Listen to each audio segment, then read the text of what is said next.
Good.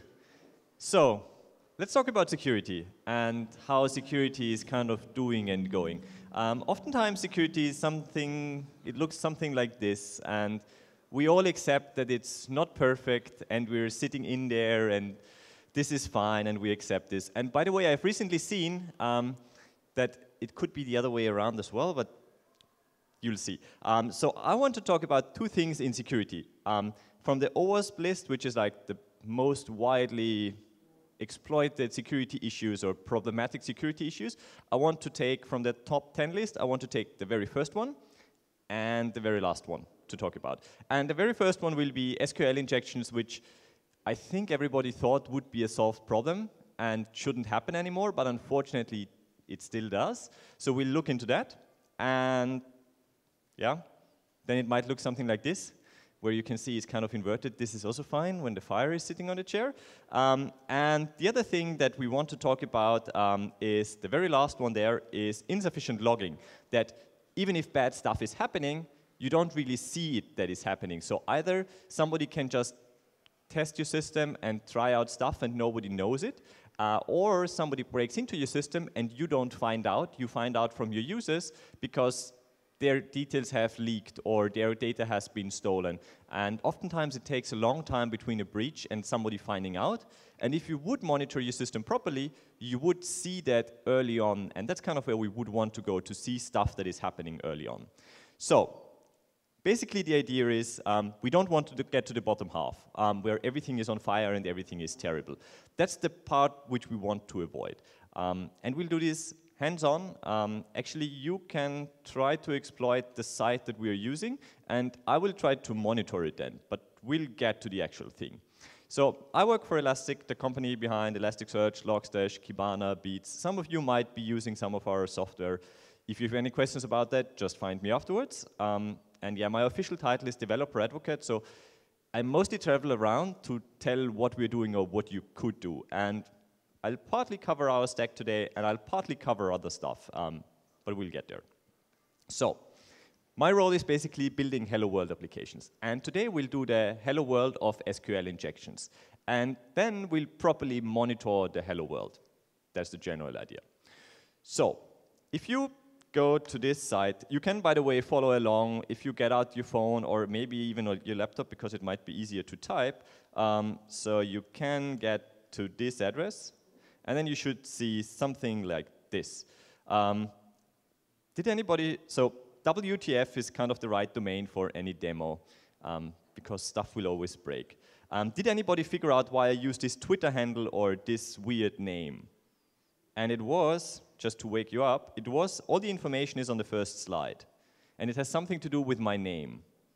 Anybody sees it?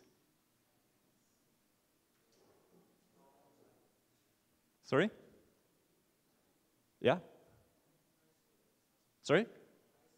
You see it? Yes, what is it? So, how do you get from my name to this?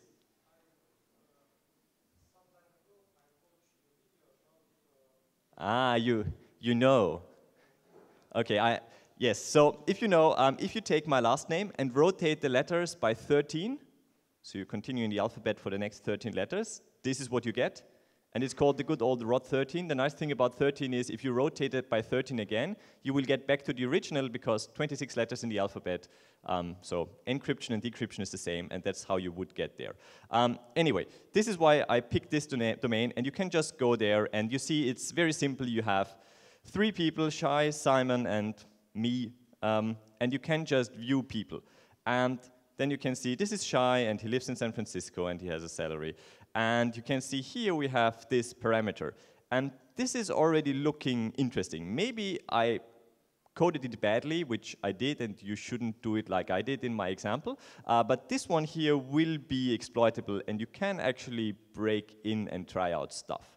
How would you try to figure out if you can break in somewhere? Or let's start with the basic problem. I know I assume most of you have seen little Bobby tables. If you name your children the right way, you can cause havoc at the school. And this is pretty much what we're running into here as well. So if you're called little Bobby tables, we will be able to do bad stuff. and how to figure out that your system is actually vulnerable, I will use SQL map. SQL map is basically an automated tool which can test your input parameters and see if your system starts behaving in a weird way because you don't escape something properly. So how to run this, you basically use SQL map, which is a Python script. You throw it against that URL with the parameter, and then it will just try out various things to see, does your system act suspiciously? And we can actually just try that out. And don't worry, I'll make this larger so you can see. And we'll use this one. So basically, we're using our domain. We're trying to read something with that ID, and SQL map will run this. So this is SQL map. It's just testing the input. It will, in a moment, figure out that this is MySQL, and I want to skip all other databases because it guessed correctly, or it extracted from the parameters correctly that this is a MySQL database. I want to run risky things because it's a test system, and then it will start running various queries against my system, against that input parameter. At some later point in time now, it will start asking, like, should I look for other parameters which I could exploit, which we will skip because we only have this one parameter in our very simple application. But this is trying to do stuff like adding a sleep to the query, and you just saw like it was stopped for 5 seconds. This was when the sleep was working. And you can see all the things that it was trying here. So we will skip adding or looking for other parameters because we only have this ID parameter. And then at the end, you can see this is what it found out. So for example, it saw that we could exploit that parameter, and you can do a blind injection where you do ID and whatever you have here. You could add an end sleep 5, which would make your query sleep for 5 seconds, which is probably also not what you want. And you could run that complicated looking union query to see that, yes, you could run that and run an SQL union against other fields. So we coded that badly, and I can quickly show you what we did. Obviously, you would not do that. That is kind of like I said, the hello world of bad things. So if you just pass a string and run or add strings to an SQL statement, it will not be escaped properly, and that's all the problem that we have here. So I'm basically just inserting my ID here, and whatever the ID is, I don't even check if it's a number or anything. I did that badly. Don't do it like that. What would be the proper way to do this? Yeah, either escape or maybe use statements where you actually just have the parameter and the query will error if you run it otherwise. Also, what I've done here in explicitly a bad fashion is I run a multi-query. So you could just add a semicolon to run a second query through the same parameter. So we will be able to just add stuff to our data store. So you probably don't want to see me type this, but what I want to do is I want to just insert another employee. So maybe you also want to work for Elastic, and then you can just add yourself to the data store here. And that would be the way to do that. So basically at the end of our query, we just add semicolon, insert into, we have the table employees, and then you can just say like, I am, I don't know, a new employee with the ID 4 and the salary of 10,000, and that would just be added to our data store. If you want to, you can totally try this out now. Otherwise, I will demo that, so I will add that here. So we just run an insert on top of that, and it hopefully has worked. No, did it not work? Sorry? Ah, did I have a space? Oh yeah, that's true, thank you. I copied that badly. Then it won't work. So right now, everything looks correct. And if you refresh that page, come on, this is the demo effect now. I am on the right system. Let me copy that again. But this is the right query. This should work. Insert into employees. No, It was the same query, but okay. Anyway, you could add yourself here as well, and this just works. By the way, I'm not escaping any outputs, so you could also do something like insert something like this. Oops. So if I view somebody again, when I run this, what will happen?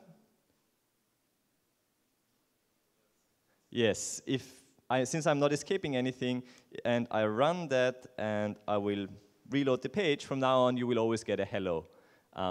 So you probably should also escape your outputs a bit, and not allow somebody to enter a bad name into your system. Because, well, there is nothing here, but the alert already hit you. Yeah, write proper applications, not like me, where everything breaks.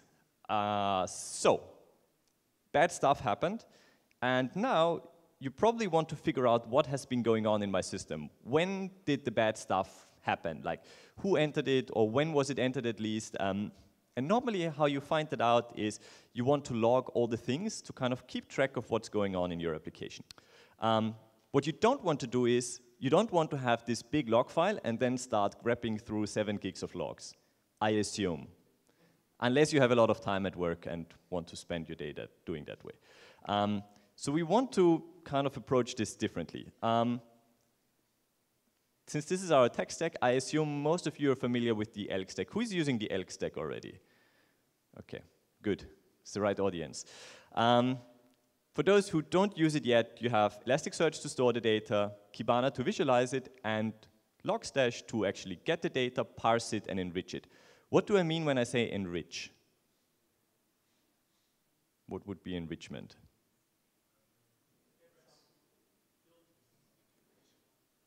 Yeah, get some additional metadata is good. For example, if I have an IP address, I might want to get the geo-IP address. So I can actually draw that out on a map and then know like, oh, the bad request was coming from Kyiv, for example.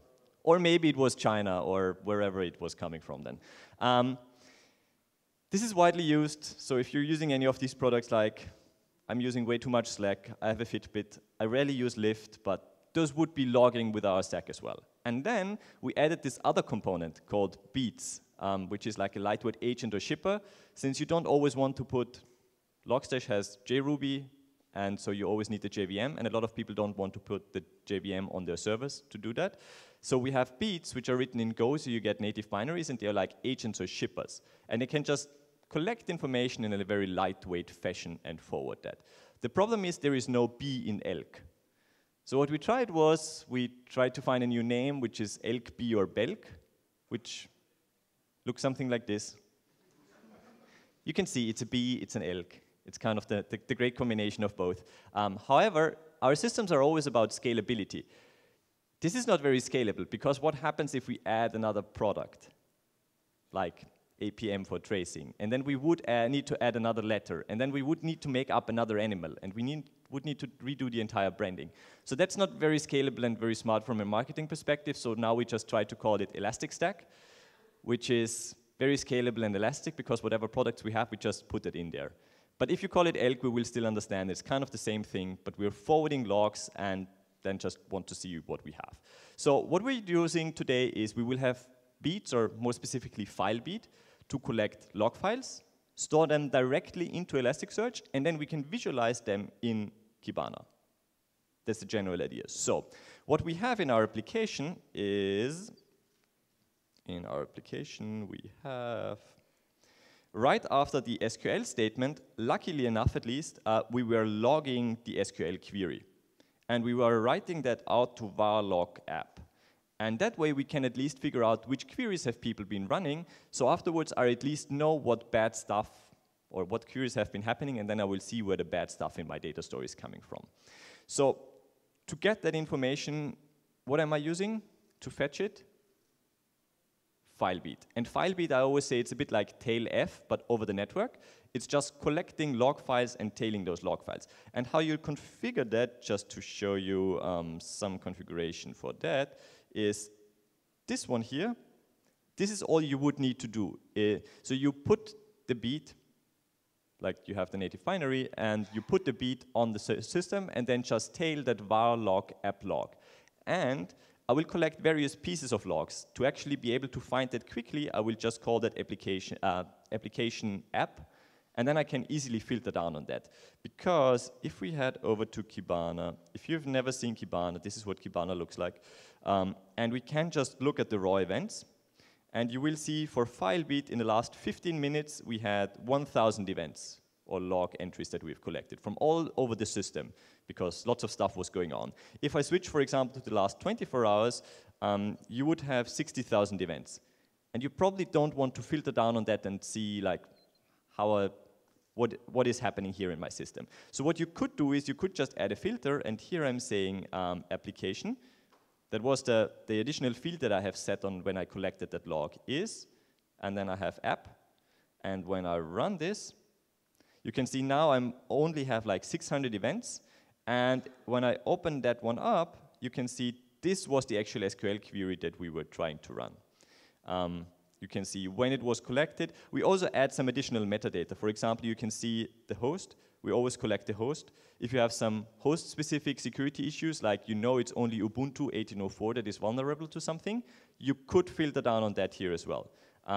This is running on AWS. For example, here you can see we're getting the instance ID and the metadata from the AWS instance. So you would see it's just one specific instance ID or not where security issues have been happening. And you can actually make that a bit more readable by, if you toggle that column here and close that one up, then you can see these were all the SQL statements that have been running here. However, this is still not perfect because it's still not like tail F. We could make this auto-refresh every 5 seconds, for example, but then it would be slightly jumpy. We have recently added another view to make this a bit easier. So if you head over to the logs UI here, this is called the logs UI. And let me get rid of that first. This is basically like tail F. You can just say, I'm live streaming my events here. You see these are all the logs that we have been getting, but this is not just the SQL statements that I have been getting from my application. I could filter down to those as well here. So you can just say application, that is the field I want, equals, and then it will give me the suggestions that are possible here. For example, it knows, okay, we have app, and then I just run that and filter down on that, and it would now stream any SQL statements. So if anybody is running any additional queries, we would just, like in tail F, see which events have been happening. So for example, we can see, I don't have a column Qt or whatever, so that statement won't work, but you can see these are all new statements that you're trying to run here against the system. And then you would be able to quickly figure out, like, these don't look like the statements I was expecting here, so this is probably where the bad stuff is coming from. So this is just collecting those log files, and that's pretty easy and simple. By the way, we could also get in dashboards, we could just get a bit of a better overview of what our system is up to. For example, since this is right now running on Nginx, you don't always have to collect that manually, but we have these so-called Filebit modules as well. And the Filebit modules are basically, we know where on my operating system, which is Ubuntu, Nginx, for example, is putting its logs files. And then we can automatically collect those log files and parse them correctly. You don't have to do anything else. You just need to say like, hey, I know you're running Nginx, for example. I want to collect the Nginx access logs and the error logs. And that would all happen in the background. And then you have a pre-built dashboard. I'm lazy. I didn't build those myself. Those have been created. So you could just get an overview here. And you could see, for example, this is the access log from Nginx. And you see where the requests are coming from. Let's see how good our geo information is today. So this is, for example, this enrichment I was speaking about. This is the geo-IP lookup. We had the IP address, and that's how we got to that point. Let's see. So it looks like somebody is a bit off. Most of us are here. Let's see how good the actual lookup is within Kyiv. And that looks pretty reasonable. Let's see.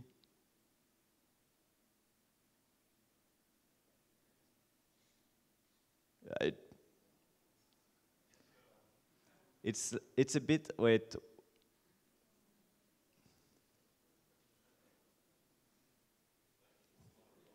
it's a bit off. But yeah, geo-IP information is always a bit a hit and miss, like how good is the data on that? But that's actually pretty good. You at least see the city and the approximate region where stuff is coming from.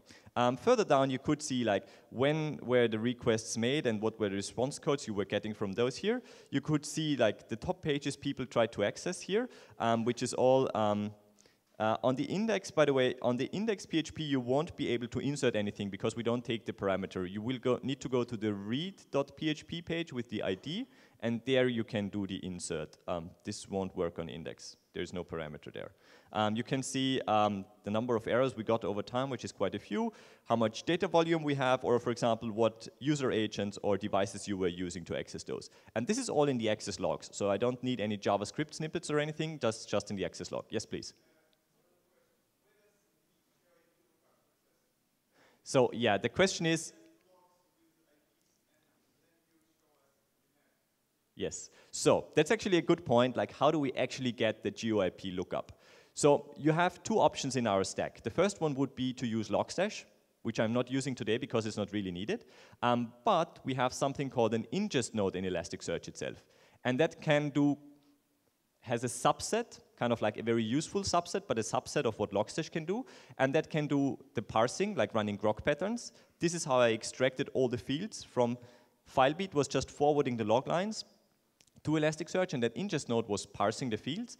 And it can also do a geo-IP lookup, and it can also extract the user agents. Those are two plugins that so far you had to install explicitly into Elasticsearch and were not bundled. These will be bundled, by the way, in the next major version. They will always be there then. With the database built in, yes. So there is a GeoMax. This is the database in the background. It's available as an open source version, and we're just bundling that with a geo-IP plugin. That's how we get that. But that's a good question, yes. That's where we do the lookup from the ingest node to enrich that information. And visualizing all of that is very quick because we ingest when we collect the data. So we will extract, for example, Kyiv and the geopoint when we store it. And drawing it out afterwards is very quick. So we don't need to do any enrichment and query time, which has the advantage it will be much quicker to search or filter down or visualize afterwards. You could see here the access and error logs as well. And you can see this is how many errors we had over time. And you can see these were the PHP errors our application was running into. I didn't code that very well because, well, we have an undefined variable. Probably I should improve my code. And here you can also see these were the requests people were running and the response code. So this was a get with a 404 and how many bytes you were sending. This can all be just extracted from the logs, so that's pretty simple. By the way, from the dashboards, we could, for example, also see how many requests we were running against Nginx. So this is just like some metrics to extract it. So how many active connections do we have, request rates, dropped connections, etc. All of this can be extracted here. I can do the same for MySQL, like statistics, how fast were the requests, the errors in MySQL, but it's pretty similar information, so I'll skip that. You get the general idea. So, I didn't check, but did anybody try to delete or drop the database? Did anybody try? And did it work?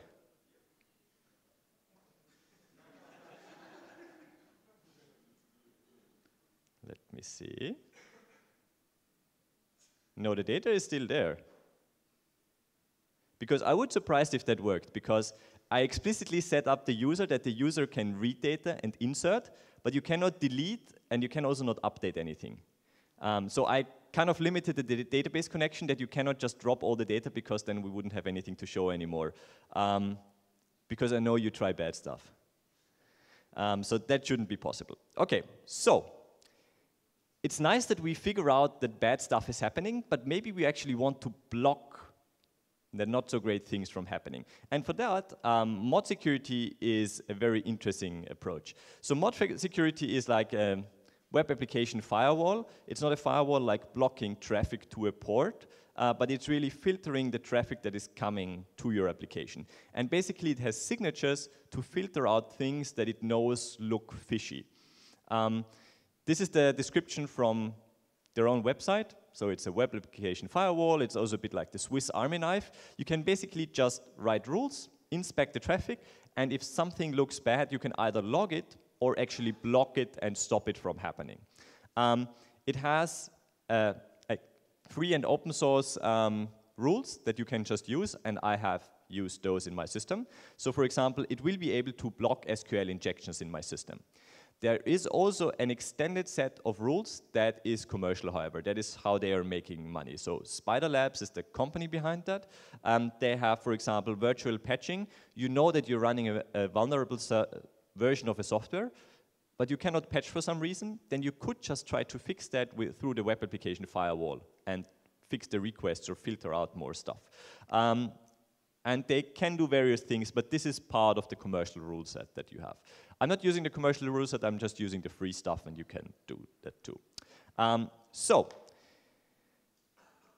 ModSecurity is still pretty hard to install into Nginx. You will need to compile Nginx yourself and ModSecurity and then run the binary, and I didn't want to do that. Also, I wanted to show you the vulnerable and the security application. So I have added Apache on port 8080 as well, and Apache is actually secured with ModSecurity. And we can run the SQL map against that version again. So if I run that here, but this time I run it against 8080, and ideally, if I didn't do anything wrong, this would conclude that it cannot do any injections, because ModSecurity is actually filtering out everything. You can see it couldn't guess the database yet, so it's still trying out the different databases, because it's just not sure. It's not getting the proper responses back from the system to know actually what would be exploitable and what wouldn't. And at the very end, it should conclude that it didn't work. We can, in parallel, by the way, oh no, we finished already. And you can see the response codes here is we got 134 times, we got forbidden 403. And that is exactly ModSecurity. So I'm running the same PHP code, so I'm basically referencing the same PHP files. It's exactly the same code, but Apache has the right rules applied and will block with the 403 the bad requests, because it has the right rule set for that. So if I switch over to port 8080, this is now Apache. This is the wrong place to add 8080. It would be here.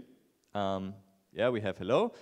You can see this is our data, and then I could just read here, and I could try to actually still insert something. What will happen when I run that?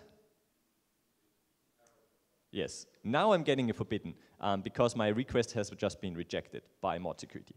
And obviously ModSecurity is also logging that out. Let's take a quick look. Let me make that larger. Let's var log apache ModSecurity log. And of course you need sudo. So this is what ModSecurity will log out. It will also go to the error log as well, by the way. And here you can see this is, you always have dash dash to start a new event. Then you have an event ID, and then that letter here signals different things that have been collected. So you would have one section for the incoming request header, the incoming request body, another letter for the outgoing request body, etc. For example, you can see here, this was the outgoing request body. And you could see further up somewhere, here you would see a rule that has been applied. So for example, here, it's a very long output. Here's the start. In our request that we have just been running, it detected an SQL injection, and it can even tell you like the actual rule that it has been running here. So these are the community rules that I have added, and we can take a look at these community rules. Oops, that was not the right command to copy. This looks better. So for example, here, this rule is pretty long. Let's scroll up to the right part. Somewhere there is, oops, let's switch that over to less and search.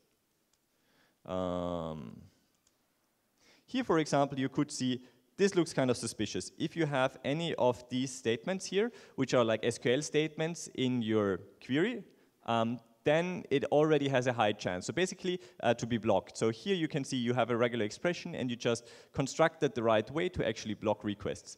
This can obviously lead to false positives. So for example, in San Francisco, there's Union Square, and union is also an SQL statement. And in the past, they had an issue where, for example, if you added the address Union Square, it would block your requests because it thought, well, you're doing something fishy with the union statement in SQL. You will get false positives, and you will need to tweak your rules to actually only filter out the bad stuff and not the actual content that you have.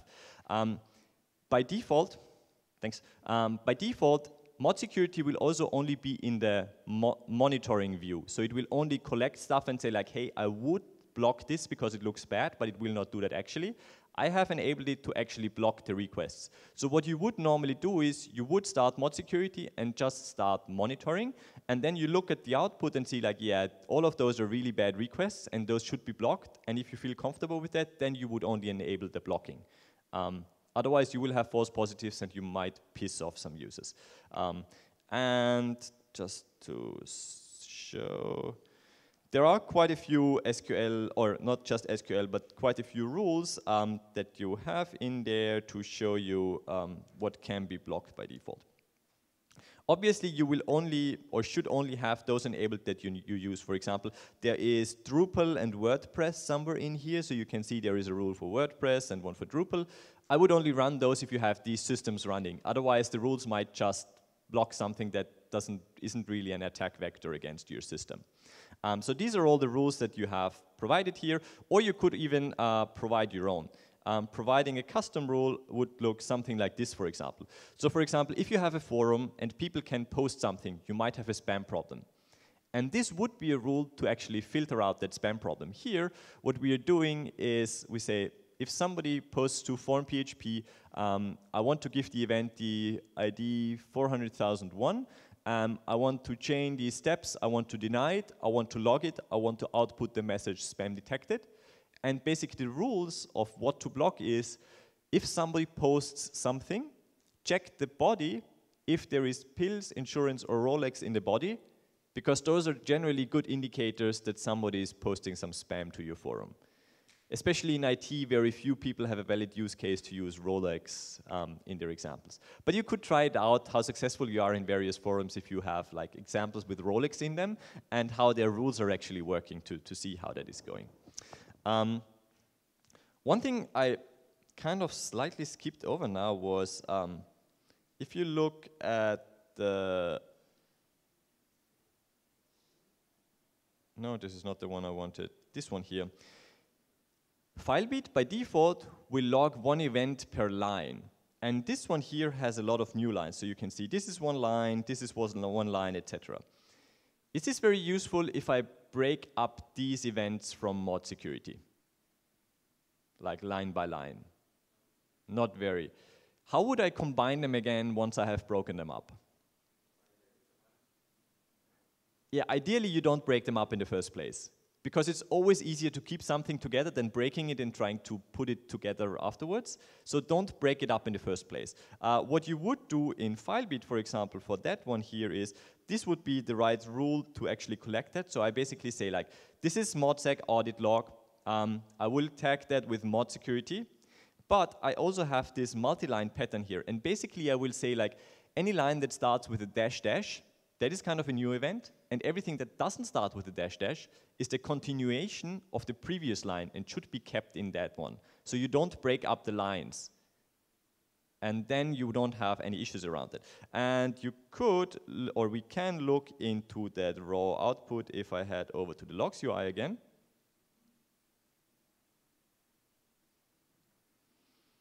Which application are we using now?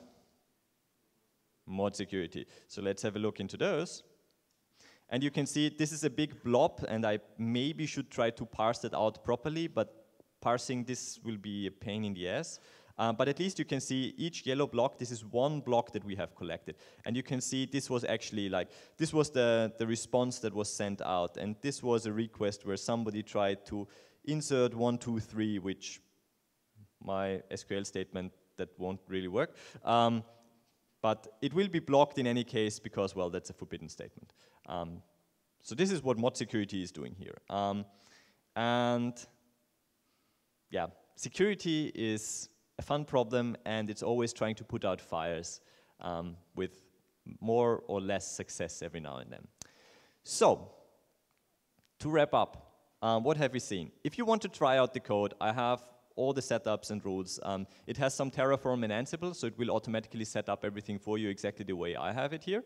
So you can look at the examples. It's just ModSecurity log on my GitHub, so this is what you can get there. Generally, what we have covered today, I'll wait for everybody to take the picture. Yeah, if you want to take one picture, this would be the one. Everybody good? Almost. Cool.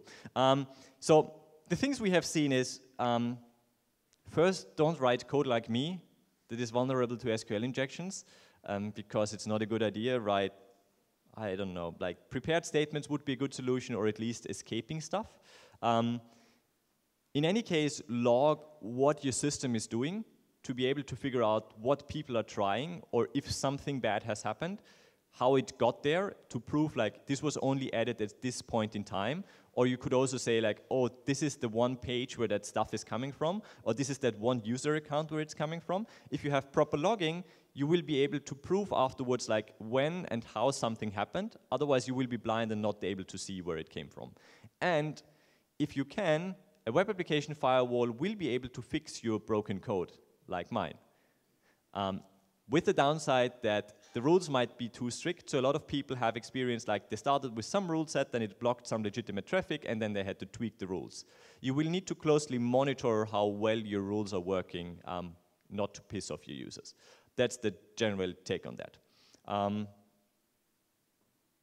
So, any questions or anything else you want to see? We still could look into like Apache logs that I've collected automatically. We could look into what I've collected from MySQL and stuff like that. But we can start with questions, and then if we have time, we can see where we're going. Yes, let's start off with some questions. Thank you for your speech. I recently started to use ELK stack and Filebits, and I bumped to the problem when some of my models can't parse the Docker logs. But for example, I use official image of engines and MySQL, but some of these models can't parse. Is there some good way to debug this or figure out what happens wrong with my logs? Probably some log format is wrong.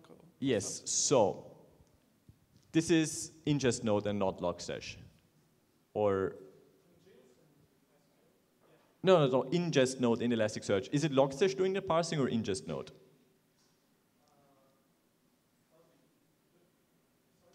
Which part of the stack is parsing? Because when you have a log line, you would need to parse it. And then it can either logstash or the ingest node in Elasticsearch can do the parsing. So just to give you an idea how I'm parsing my rules here. So we have seen the Nginx logs that were parsed. And let me head over to this one here.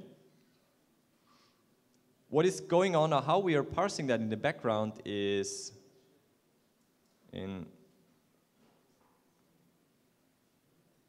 this is the proper way of what this should look like.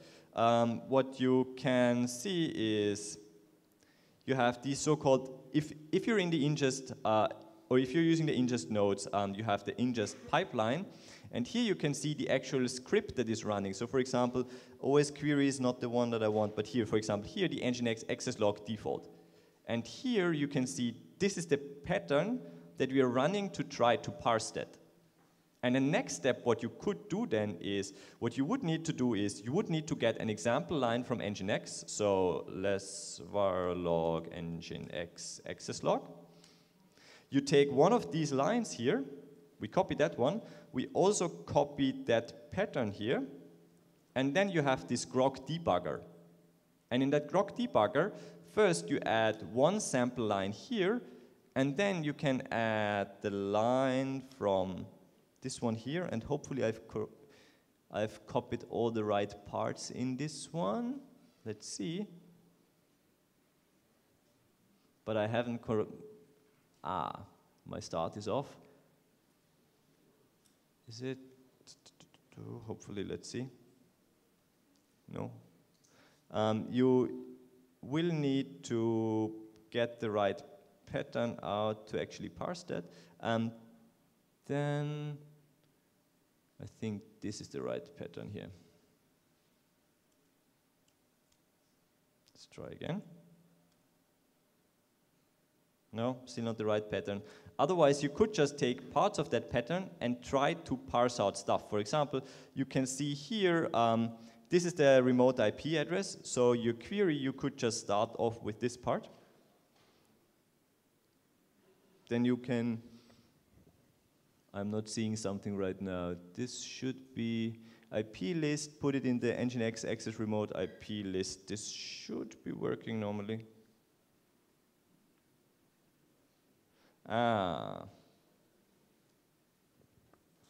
It doesn't have that pattern here. We would need to add a custom pattern here to make that work. That is a bit unfortunate. We could just cheat and say we have a word here, which would just parse the first thing we have. And then here you can see we've parsed out that 100. And that way you could just simulate your pipeline and parse it correctly. So what you will need to do is you get the log lines from the Docker log. By the way, the right Docker log would be here. Instead of log, you could just say Docker, and then we will collect the default Docker log.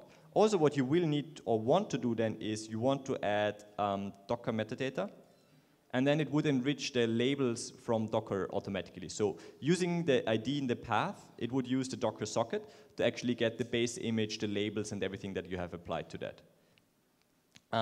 And then you can throw that against that pipeline. With the grok debugger, you can try out how to parse the line correctly.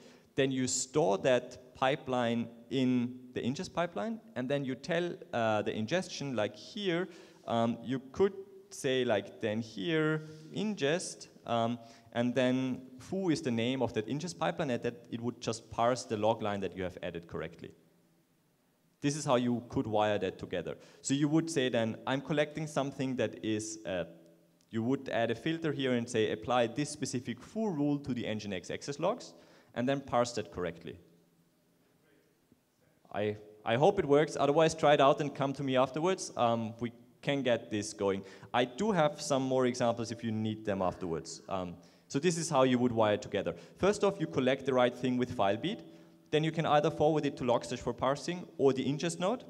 You could reference the ingest node or the ingest pipeline to parse it here as well, to throw it into that. Then you run the grok pattern against that to parse up the independent pieces, and then you just store the nicely split up parts.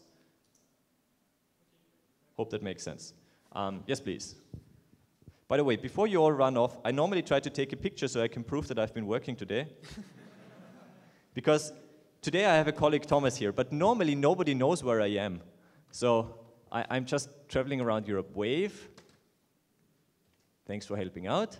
So I can prove to my colleagues that I've been active. Okay, shoot. Okay, thank you for lecture. What about alerting? Is it, does it must be on the that analyzer or on the ELK stack side? Yeah, so. For example, for some vulnerable requests made on the database. Thank you. Yes, there is alerting, but alerting is one of the ways how my salary is being paid. So alerting is not free. It's one of the paid features that we have in our stack. If you go to the management here, you have something called Watcher, and Watcher are the alerts that you can do. And for example, you can create, and let's go with an advanced watch to do something here. How you would do that is basically a watch consists of multiple parts. You could see, first off, you have a schedule. This is basically like a cron job. Run this every 30 seconds, 30 minutes, 1 hour, whatever. Then you have an input. The input is basically an Elasticsearch query. Anything that you can express as a query and you can find in your data could be the input for the alert. Then you have the condition. The condition basically says, like, if this matches, then take the actual alerting step. And then finally you have the action, and this could be like send me an email, a Slack message, PagerDuty, whatever. It's a bit of code right now. We'll probably get a nicer UI for that you can click stuff together. It's not here yet. It will take some more time. No guarantees about versions, but we will get there. And this is the way how you would do alerting. What do you think about